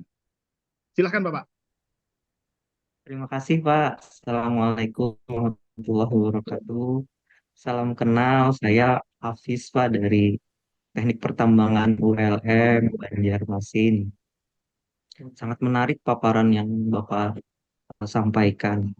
Cuman ada beberapa hal yang mungkin saya minta ditebalkan, eh, apa yang bisa ditebalkan oleh Bapak gitu. Pertama, Pak, dari sisi regulator pemerintah, eh, apakah ada upaya-upaya gitu Pak untuk meningkatkan eh, level perusahaan dari reaktif atau kalkulatif agar bisa menjadi lebih proaktif gitu, mengenai sisi ini tadi Pak, K3 di yang Bapak paparkan. Terus apakah eh, kolaborasi antar perusahaan itu memungkinkan, Pak, menurut Bapak itu untuk mempercepat proses pendewasaan budaya K3 ini di di perusahaan gitu, Pak. Itu saja sih Pak pertanyaan dari saya. Mudah-mudahan bisa ditangkap. Terima kasih. Baik, Pak Kait, pertanyaan pertama dari Pak Hafiz ini adalah apakah ada upaya dari regulator, jadi dari pemerintah, untuk meningkatkan level perusahaan terkait pengelolaan keselamatan pertambangan tadi dari level yang bawah nanti sampai proaktif seperti itu. Kemudian yang kedua, apakah memungkinkan jika dilakukan kolaborasi antara perusahaan untuk mendewasakan K3? Demikian Pak Kait, Pak. Oke, baik Pak Hafiz, terima kasih. Pak Hafiz dosen ya ini ya? Iya Pak, dosen Pak. Oh, dosennya tadi Pak D. Arsani Betul berarti Pak. ya. Baik, ya tentu ini Pak, terkait tadi yang pertama bahwa pemerintah tentu melakukan satu upaya ya yang terhadap bagaimana SMKP ini bisa berlangsung ya. Jadi tadi disampaikan bahwa tentu kalau kami ini kan karena sifatnya regulasi bahwa kita akan melihat dari sisi pembinaan dan pengawasan ya. Pembinaan itu dalam artian kita mengeluarkan beberapa regulasi seperti misalnya Peraturan Menteri SDM Nomor 26 Tahun 2018 tentang kaidah pelaksanaan pertambangan yang baik dan pengawasan pertambangan mineral batu bara. Ini kan memberikan amanat kepada perusahaan pertambangan yakni pemegang IUP atau IPK, terus kemudian kontrak karya atau BPKP 2B, serta perusahaan jasa pertambangan, pemegang IJP untuk bagaimana menerapkan sistem manajemen keuangan pertambangan. Dan ini tentu melibatkan seluruh unsur ya di situ, baik itu manajemen, pekerja, dan lingkungan kerja, integrasi, serta hal lainnya lah, stakeholder lainnya dalam rangka melaksanakan pekerjaan yang sehat, aman, dan efisien dan produktif. Nah, dari sisi regulasi kita atur, Pak. Kemudian hal lainnya adalah ada permintaan bagi perusahaan pertambangan untuk melakukan audit internal penerapan SMKP yang dilaksanakan paling tidak 1 kali dalam 1 tahun dan melaporkan hasil audit internal tersebut kalau dalam peraturan kami itu paling lambat 15 hari kalender ya setelah berakhirnya triwulan keempat kepada Direktur Teknik dan Lingkungan ataupun KAIT dalam hal ini. Hal ini sesuai dengan ketentuan lagi dalam rangka pembinaan. Ini ketentuannya adalah Peraturan Menteri SDM Nomor 17 Tahun 2025 tentang tata cara penyusunan, penyampaian dan persetujuan rencana kerja dan anggaran biaya serta tata cara pelaporan pelaksanaan kegiatan usaha pertambangan minyak batubara. Nah, kemudian regulasi lagi petunjuk pelaksanaan penerapan, penilaian, dan pelaporan SMKP ini kemudian dijelaskan lebih lanjut, Pak, dalam lampiran 4 Keputusan Menteri SDM 1827K 2018. Itu tebal sekali, saya juga nggak hafal tuh. Itu buku yang dipegang oleh para inspektur tambang dalam hal pelaksanaan baik itu pembinaan atau pengawasan 6 aspek, mulai dari aspek pengawasan teknis, keselamatan, perlindungan lingkungan, kemudian konservasi dan usaha jasa. Di situ ada tebal sekali, saya juga nggak hafal juga, apalagi saya kembali lagi dan relatif bisa dibilang baru dan itu harus kita pelajari. Dan juga di lampiran 2 Pak, keputusan Dirjen Mineral Batubara tahun nomor 185K tahun 2019. Jadi dari sisi aspek pembinaan kita lakukan penerbitan terhadap bagaimana peraturan-peraturan itu harus dipahami dan dilakukan oleh perusahaan. Nah, dari sisi aspek pengawasan, nah di kita nih secara rutin tentu kita melakukan pengawasan terhadap bagaimana penerapan SMKP ya, baik secara pengawasan di atas meja atau pengawasan ke lapangan. Dan itu diatur di peraturan yang tadi saya sebutkan juga. Jadi kami tentu dari pemerintah melakukan upaya proaktif dalam bagaimana meningkatkan level perusahaan tersebut gitu, tadi yang Bapak sebutkan. Dan ini upaya kita bersama, tidak bisa berhenti di pemerintah saja, tapi harus didukung oleh perusahaan-perusahaan yang di bawah pembinaan kami. Kemudian yang kedua, apakah dimungkinkan kolaborasi? Mungkin saja, Pak. Silahkan kan. Saya rasa bentuk-bentuk untuk kolaborasi itu banyak ya. Salah satunya inilah. Ini di Pengda ini yang hadir bukan hanya dari tempatnya Pak Effendi aja kan ya? Bukan hanya dari Oh, Arut semua ya. Pak, Nah, ya. semua Pak, Jadi semua anggota ini dari perusahaan-perusahaan yang berlainan ini, dari selatan di Arutmin, kemudian BIP sampai di ujung ada Arut di Tanjung, Pak. nah, iya tuh. Jadi ibaratnya ini bagian dari upaya kolaborasi, baik itu sifatnya mungkin bisa jadi ini kalau ini kan sifatnya ini ya pemahaman dan tukar pengalaman dalam bagaimana keselamatan itu secara katakanlah secara tidak langsung, tapi memungkinkan juga kalau seandainya dilakukan satu kolaborasi yang sifatnya langsung, misalnya mengunjungi site atau segala macam, jika memang ada praktek terbaik yang memang bisa kita sharing berbagi. Sangat memungkinkan Pak untuk kolaborasi tersebut, Pak Hafiz. Begitu Terima mungkin. kasih Pak. Iya Pak, jadi saya memandangnya memang selain dari sisi regulasi juga proaktif dari tiap perusahaan Pak ya, akan menarik kayaknya kalau sama-sama menjaga budaya ketiga ini. Baik Pak, well note.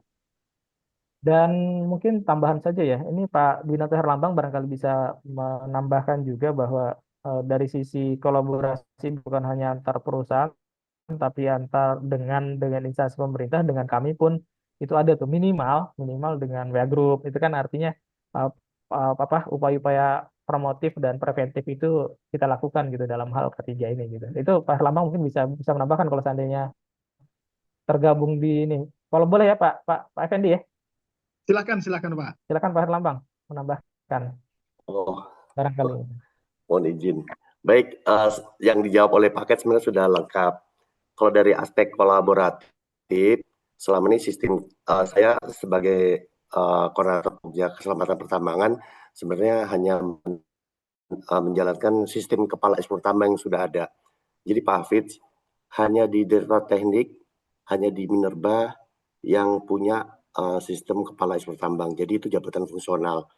Pak Sauki ini jabatan strukturalnya Direktur Teknik dan Lingkungan Minerba, tapi punya jabatan fungsional KAIT. Itulah bedanya SMKP dengan SMK 3 Pak Hafiz.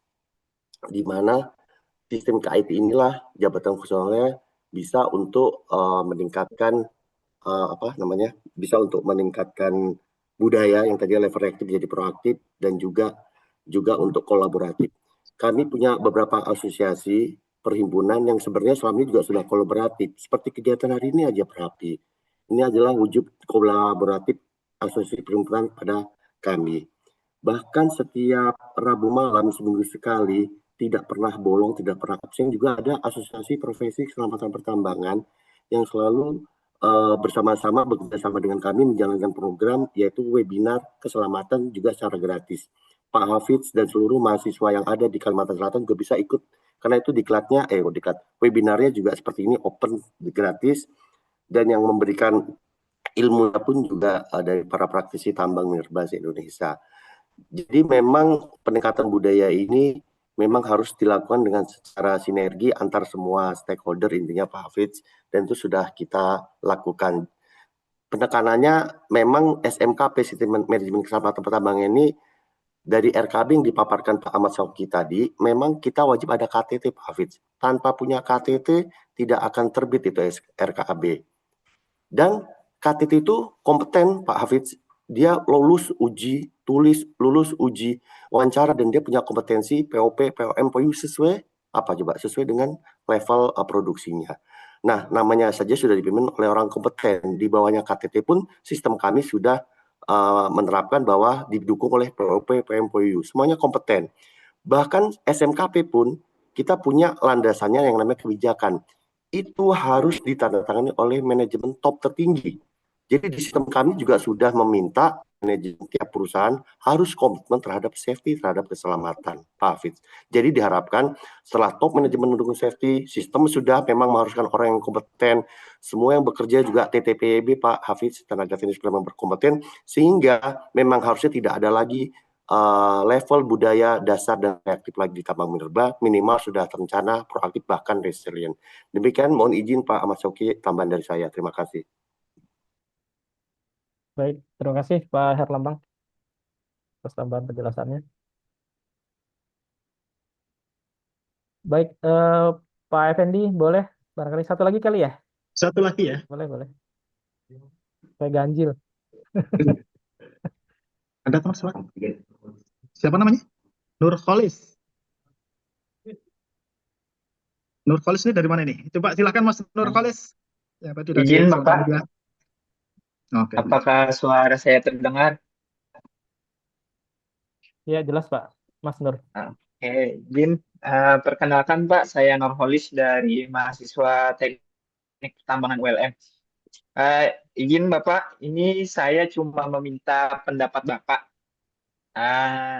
Kemarin itu saya sempat dengar berita Bapak di akhir tahun 2025 kemarin di salah satu perusahaan pertambangan itu dalam menerapkan aspek keselamatan kerja mereka menggunakan OPA atau operator personal asisten. Nah, di satu sisi bagi perusahaan itu sebagai pemantauan terhadap aspek keselamatan pekerja. Tetapi di satu sisi sebagai pekerja itu mendapat pro dan kontra karena dinilai terlalu ketat dan memicu PHK. Itu katanya, kata berita Bapak. Itu bagaimana menurut Bapak? Oke, baik, terima kasih. Mungkin nanti secara teknis teman-teman IT yang ataupun Pak Herlambang di sini ada IT nggak ya mengenai operator personal assistance ya? OPA ya? Silakan ada Pak Den atau Pak Rifki yang punya pernah dengar istilah itu bisa ikut berkolaborasi kita berdiskusi. Pak Den atau Pak Rifki mungkin. terang itu istilah yang baru saya dengar. Pak moderator, mohon maaf, pernah dengar istilah itu nggak di Arudmin? Istilahnya belum dengar sih Pak, Nah, tapi itu. Jadi nggih. ya sudah Pak KTT, sekelas Pak moderator KTT-nya jadi nggak pernah dengar, apalagi kita. Jadi Pak Nurholis intinya gini sih, kita sudah punya sistem namanya SMKP, ya. Safety management tuh standarnya banyak Pak Mas Nurholis ya. Ada standar internasional, ada yang nasional. Nah, yang diwajibkan oleh Minerba ya hanya SMKP. Yang di luar itu berarti sunnah, ya. Mungkin perusahaan tersebut yang menggunakan istilah tadi apa personal tadi, dia menggunakan safety management versi asing, versi standar yang diambil dari negara lain mungkin ya. Ya silakan saja. Kami sih dari pemerintah tidak pernah melarang ya, karena masing-masing perusahaan punya standar. Tapi intinya yang wajib SMKP-nya dulu, itu dulu aja. Ya, kalau dia punya kebijakan, punya standar lain, mungkin ada hubungannya sama ini loh Pak Nurholis, Mas Nurholis, mungkin karena mungkin dia PMA, penanaman modal asing, yang mana nanti kualitas mutunya juga dikontrol oleh board of director-nya di luar sana, hubungan sama ekspor impor. Jadi itu saja dari himbauan kami sih, bukan himbauan lagi ya. SMKP wajib diterapkan, diaudit dan dilaporkan untuk pertambahan Minerba itu dulu, Mas Nurholis intinya. Itu dari saya. Terima kasih Pak KTT, Pak Kait. Ya, makasih Pak Herlambang. Izin Pak Dir.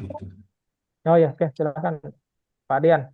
Baik, mohon izin Pak Direktur, Pak Donator Lambang, Pak Koordinator, Bapak Ibu semua, Assalamualaikum warahmatullahi wabarakatuh.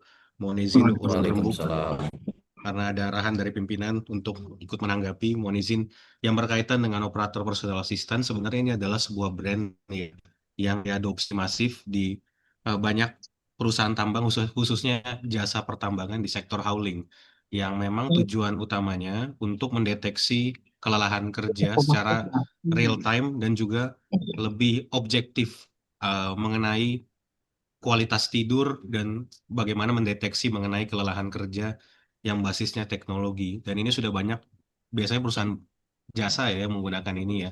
Ini adalah sebuah terobosan yang niatnya sebenarnya baik ya. Tetapi memang betul juga di sisi lain ada kekhawatiran dari tenaga kerja bahwa dalam beberapa pemakaian akurasi dari teknologi ini memang ada kendala juga. Nah, disinilah memang perlunya buat kita nanti bersama-sama mengevaluasi penerapan teknologi secara berkelanjutan. Karena implementasi teknologi ini kan tidak bisa plug and play ya. Tapi memang perlu berkala nanti dievaluasi. Pertama dari gini dulu, yang pertama dari kesiapan infrastruktur perusahaan itu sendiri. Dari network reliability-nya, kemudian dari sisi pekerjanya pun perlu dilihat dari literasi digitalnya, karena dari penggunaannya pun kadang-kadang juga kurang tepat. Itu sesederhana smartwatch ya sebenarnya ya untuk deteksi hazard, tapi kadang-kadang pun deteksinya kurang tepat juga. Nah, ini yang perlu fungsi kalibrasi dan lain-lain. Maka ketika adopsi teknologi sesuai dengan arahan Pak Direktur tadi ya pada kita semuanya, tidak perlu tergesa-gesa juga. Artinya keselamatan pertambangan itu kan orientasinya kepada proteksi pekerjanya ya, bukan untuk keren-kerenan. Tapi ada hal yang sebenarnya kita pikirkan investasi ini cukup murah nih, tidak terlalu mahal ya untuk OPA itu ya, dan bisa efektif. Tapi murah itu kan bukan berarti ini ya tidak berkualitas. Maka ketika adopsi teknologi pun dilihat lagi efektivitasnya ya. Artinya tidak semua OPA itu jelek, tapi juga tidak ada juga yang bisa menggaransi semua itu pasti bagus. Nah, makanya memang perlu harus dilihat kembali ya. Sebelum kita nanti komplain ke tenaga kerjaan, review dulu. Apakah kita sudah mengimplementasikan dengan tepat dan juga apakah sudah ada improvement terhadap penggunaan teknologi tersebut. Mungkin itu izin urun rembuk Pak Direktur, Pak Koordinator. Oke, baik. Terima kasih penjelasannya Pak, Pak Dian. Pak Nurholis gimana nih? Wah, ini pertanyaannya saya aja Ya, baru cukup dengar jelas ini. Bapak. Cukup jelas ya? Ya, Iya. makasih. Nggih. Baik, baik.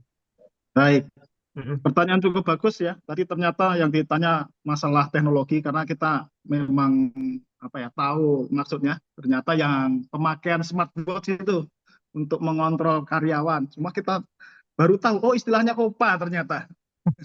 Oke, baik. Iya, Ada iya. di beberapa perusahaan kalau nggak salah yang sudah menerapkan PIP ya. PPA. Yang paling banyak PAMA, Pak. Paling banyak pakai itu. PAMA sudah. Pertama PAMA, iya. Jadi kita baru tahu ternyata istilahnya OPA itu. Boleh Oke, dipelajari baik. tuh nanti Pak Herlambang ininya gimana, apa efektivitasnya gimana penggunaan itu. Baik Bisa Pak jadi Kait. bahan.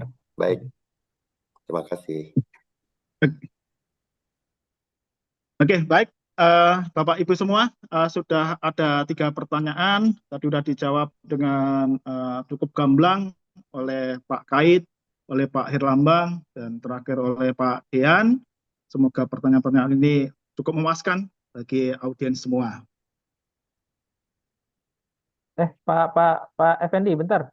Ya, gimana, Mas? Kayaknya pertanyaannya di Arsyani itu ini ya, apa teknis tuh. Saya barangkali ada ya satu miss, boleh nggak teman-teman baik itu Dean, Pas Dean ataupun Pak Herlambang, barangkali ada penjelasan tambahan gitu. Saya khawatir yang miss itu di pertanyaan itu. Ada tambahan Pak? Arsani yang pertama ya, Pak terkait Herlambang. lereng kritis ya. Iya, pekerja kalau seandainya lereng kritis tuh boleh nggak ini gitu menolak ataupun menyampaikan bahwa saya nggak bisa bekerja di situ. Gitu. Ini KTT nih yang jawab nih. Gimana? Ayo KTT lah, Pak Effendi nih. Gimana Oke, nih? baik. Wah, ini langsung ujian dari Pak Kait ini, saya dapat ini langsung ini. Gimana responnya Pak Oke, KTT? oke, baik. Pak Arsani, pertanyaan cukup bagus. Memang kita sebagai karyawan harus kritis. Ada salah satu hak kita memang untuk menolak pekerjaan jika pekerjaan tersebut pekerjaan yang membahayakan, tidak ada kontrolnya. Tapi tentunya ini semua harus dilewati dengan suatu assessment. Jadi pada dasarnya suatu pekerjaan, teman-teman di suatu perusahaan sudah menyusun suatu IBPR, kemudian melengkapinya dengan suatu prosedur kerja. Nah, pada akhirnya ketika suatu pekerjaan itu dilaksanakan, apakah di lapangan masih konsisten dengan hal-hal tersebut. Jika ternyata nanti di lapangan itu tidak sesuai, maka kewajiban pekerja adalah melaporkan ke atasannya. Melaporkan ke atasan bahwasanya ada kondisi yang tidak aman. Nah, disitulah kita harus melakukan assessment ulang. Kalau memang ternyata kondisinya tidak aman, memang itu harus dihentikan. Tapi kalau berdasarkan analisis geoteknik, karena pada dasarnya lereng tambang itu kan dalam-dalam. Teman-teman di geoteknik sudah melakukan kajian safety faktornya itu berapa, kemudian apa-apa yang harus dilakukan, mitigasinya seperti apa. Nah, seperti itu. Mungkin karyawan atau pekerja yang pertama kali atau bahkan diperbantukan ke situ kadang-kadang merasa, oh ini kondisinya tidak aman. Nah, itulah yang perlu dikomunikasikan. Jadi memang pada dasarnya feedback karyawan itu sangat penting. Jadi bukan hanya dari manajemen, dari pengawas, tapi masukan teman-teman yang dari bawah, dari karyawan, itu sangat membangun. Jadi itu bukan hanya dilakukan ketika dalam bekerja, tapi juga kita harus dilakukan terutama kalau teman-teman biasanya setiap pagi hari atau di sore hari menjelang melakukan pekerjaan itu melakukan toolbox meeting. Disitulah sebenarnya kalau manajemen mau masuk bisa melakukan manajemen walkthrough, tanya apa permasalahan yang ada di lapangan. Nah, itulah yang nanti kita bisa olah agar menjadi suatu improvement bagi keselamatan pertambangan yang ada di perusahaan kita masing-masing. Demikian Pak Kait. Lulus Pak Kait, makanya beliau disahkan oleh Pak Kait jadi KTT Artina Asam-Asam. Jadi sepakat Pak Kait mohon izin, memang yang dikatakan Pak Effendi itu benar. Jadi intinya kalau sampai seorang pekerja tambang menemukan ada hal ketidakstabilan, perlu direview kembali sistem monitoring ketidakstabilan itu ya Pak Effendi ya. Kenapa kok sampai lolos dari sistem monitoring kestabilan lereng? Karena kan pengawasan monitoring kestabilan lereng kritis itu kan ada alatnya, ada sistemnya. Tapi memang betul kata Pak Effendi, saya sepakat, karyawan juga harus punya dibudayakan untuk berani speak up, berani berbicara, lapor jika menemukan unsafe act dan unsafe condition.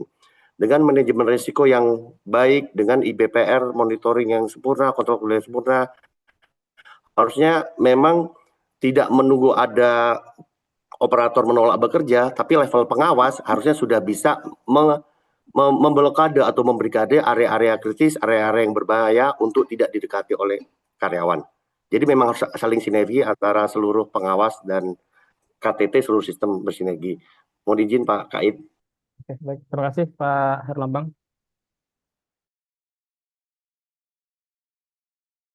Pak Effendi. Saya kembali ke Pak Bapak dan Effendi. Ibu yang kami Monggo. hormati, tidak terasa kita telah berada di penghujung acara webinar keselamatan pertambangan ini. Bapak Kepala Inspektur Tambang Kementerian SDM atas kesediaan dan kontribusi pemikirannya yang sangat berharga, serta kepada seluruh peserta yang telah berpartisipasi aktif dalam kegiatan ini. Semoga webinar ini dapat memberikan manfaat nyata, memperkuat komitmen kita bersama, serta menjadi langkah konkret dalam membangun ekosistem keselamatan pertambangan nasional yang profesional, andal, dan kolaboratif, sejalan dengan semangat Bulan K3 Nasional tahun 2026. Kami mewakili Perhapi Kalimantan Selatan memohon maaf apabila selama pelaksanaan kegiatan terdapat kekurangan. Akhir kata, wassalamualaikum warahmatullahi wabarakatuh. Waalaikumsalam warahmatullahi wabarakatuh. Terima kasih Bapak Ibu sekalian. Terima kasih Pak Effendi. Waalaikumsalam warahmatullahi Terima kasih kami wabarakatuh. sampaikan Waktu kepada kami Bapak kembalikan Muhammad Pak Kait, salam sehat selalu. Salam sehat sama-sama Pak. Sehat semuanya. Izin, Izin, Lip. Lip. Terima kasih Terima Perhapi. Terima Ya, kasih Pak Perhapi Hadi ya. Kalsel yang sudah mensupport kami di program-program keselamatan. Terima kasih Pak Hadi. Sukses selalu Izin, Lip, Perhapi. Bapak Ibu sekalian. Terima kasih. Kami mohon kepada Terima Bapak Ahmad kasih Syauqi semua. dan Bapak Effendi untuk Oh, tetap belum berada ya? di layar karena Oh, kita iya, akan maaf. melaksanakan Belum. sesi Saya dokumentasi kira- terakhir, Pak. Iya. Siap. Maaf. Sesi dokumentasi terakhir dulu, Bapak ya. Mohon maaf, minta izin waktunya Baik. sebentar. Kepada seluruh peserta, kami mohon untuk kembali mengaktifkan kamera. Baik, dalam hitungan 1, 2, 3. Next slide. 1, 2, 3. Sekali lagi. 1, 2, 3. Baik, terima kasih kepada hadirin sekalian. Tidak terasa kita telah sampai di penghujung acara. Demikian Pak Dean, terima kasih. Bulan Nasional tahun 2020 ini. Terima kasih. Helm dan sepatu safety-nya. Cakep. Keselamatan kerja adalah budaya kita. Tambang andal terwujud apabila K3 dijaga. Cakep. Saya mewakili Perhapi Kalsel dan juga panitia mengucapkan terima kasih yang telah berpartisipasi. Wassalamualaikum warahmatullahi wabarakatuh. Sampai jumpa di acara Perhapi Knowledge Sharing. Sampai jumpa Bapak. Terima kasih Pak Kait. Bisa. Terima kasih.